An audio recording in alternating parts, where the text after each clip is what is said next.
Video, we'll be working on this condensing unit.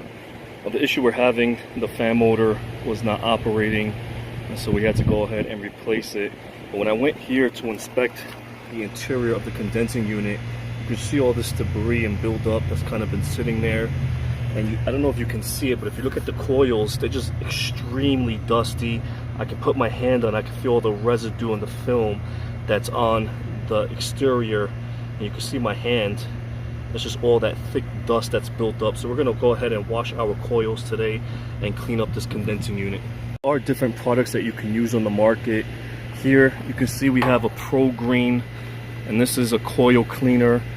It says that you do not need rinsing, but if you read the back on the instructions, a lot of these will say only for lightly soiled coils.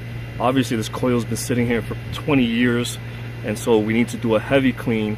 And when you read the back, the directions do state if it is a heavy clean, you do have to rinse.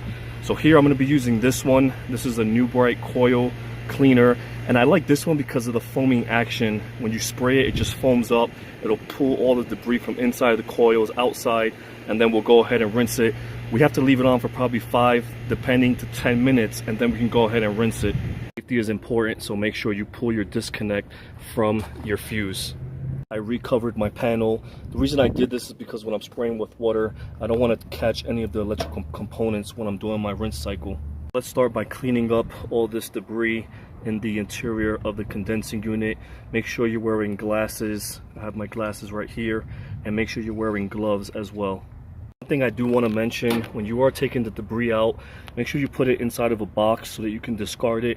A lot of times I'll see a lot of the technicians taking it, throwing it off to the side. All of that's going to work its way back into the condensing unit, so just put it in the box and then discard it properly.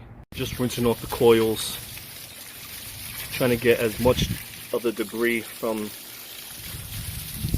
the surface of the coil, as well as washing out the contaminant and the debris here at the bottom. Once we spray the interior, now we're going to spray the exterior of the coils. You can see all that dust.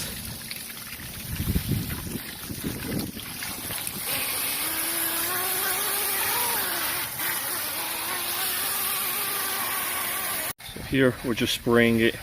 You can see it's just foaming up. And we're going to do the interior, and then we're going to do the exterior of the coil as well. Here on this side, the coil, the foam is white, but it has a little light yellowish tint, and that's because it's pulling out all the contaminants and debris from inside the coil.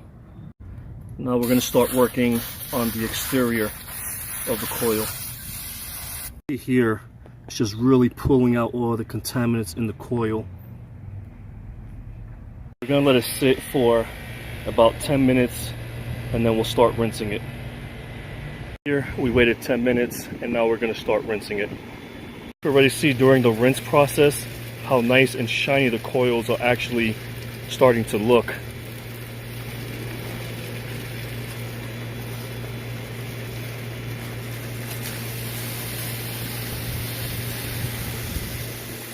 Look at the difference of those coils. Here you can see actually the inside of the coil. I mean, these coils look brand new.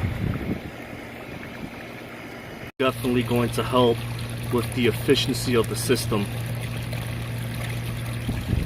We're just going to let our system dry out. And here we have the insulation. We're going to replace this insulation. Just give the coils a chance to kind of dry out so we can get a finished look once we're completed. Coils are nice and dry, and you can actually see the nice shine that it has once it's completely clean. This video was a help. If it was informational, please subscribe.